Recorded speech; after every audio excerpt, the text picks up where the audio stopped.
बेटी को ठंड से बचाने के लिए जला दिए 14 करोड़ रुपए। नजारा देख दंग रह गए थे लोग। वो दुनिया के सबसे अमीर आदमियों में से एक था। पुलिस उसके नाम से थर-थर कांपती थी। वो नोटों को बोरों में भरकर गोदाम में रखता था। हर साल करीब 1 अरब से ज्यादा नोट तो चूहे खा जाते थे। पैसों के बंडल को बांधने के लिए हर हफ्ते करीब $1000 की रबड़ बैंड खरीदा था। आदमी नहीं, कुबेर था, कुबेर।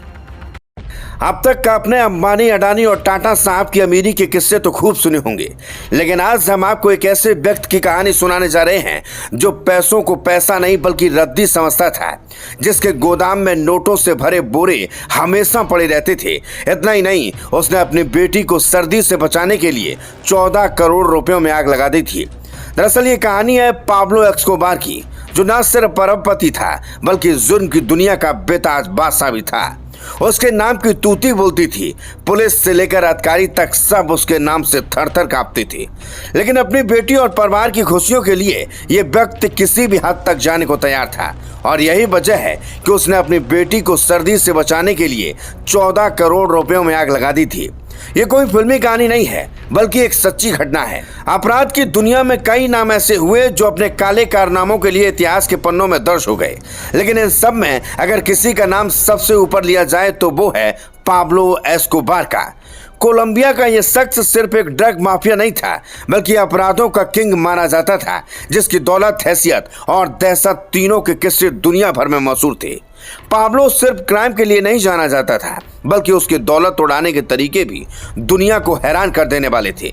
एक बार पाब्लो की बेटी को बहुत ठंड लग रही थी। चारों ओर बर्फीली हवाएं चल रही थी। आग जलाने के लिए न लकड़ी थी और न रद्दी, और पाब्लो से उसकी बेटी की हालत देखी नहीं गई। फिर क्या, उसके पास $2 मिलियन यानी लगभग 14 करोड़ रुपए नगद पड़े थे। उसने बिना एक पल की झिझक के उन नोटों में आग लगा दी ताकि बेटी को ठंड न लगे। इतना ही नहीं, पाब्लो की कमाई का अंदाजा इस बात से भी लगाया जा सकता है कि उसकी रोज की कमाई 400 करोड़ से भी ज्यादा थी।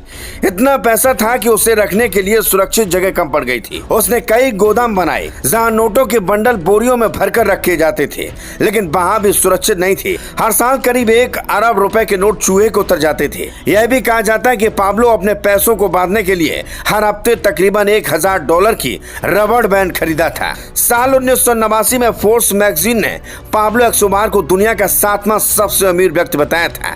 उसकी कुल संपत्ति उस समय $25 अरब से भी ज्यादा आंकी गई थी। पाब्लो का ड्रग कारोबार इतना बड़ा हो चुका था कि उसने दुनिया की 80% कोकीन व्यापार पर कब्जा कर लिया था। इतना ही नहीं, उसने अपने कारोबार को बढ़ाने और दुश्मनों को मिटाने के लिए न केवल पुलिस बल्कि जजों, नेताओं और पत्रकारों तक को खरीद लिया था। लेकिन कहते हैं ना, जुर्म कैसा भी हो एक न एक दिन अंत होना ही है। 2 दिसंबर 1993 को एस्कोबार की कहानी हमेशा के लिए खत्म हो गई। कोलंबिया पुलिस से भागते वक्त पुलिस ने हमला किया और उसकी जान चली गई, लेकिन उसकी अमीरी के किस्से आज भी दुनिया भर में मशहूर हैं। Bureau report.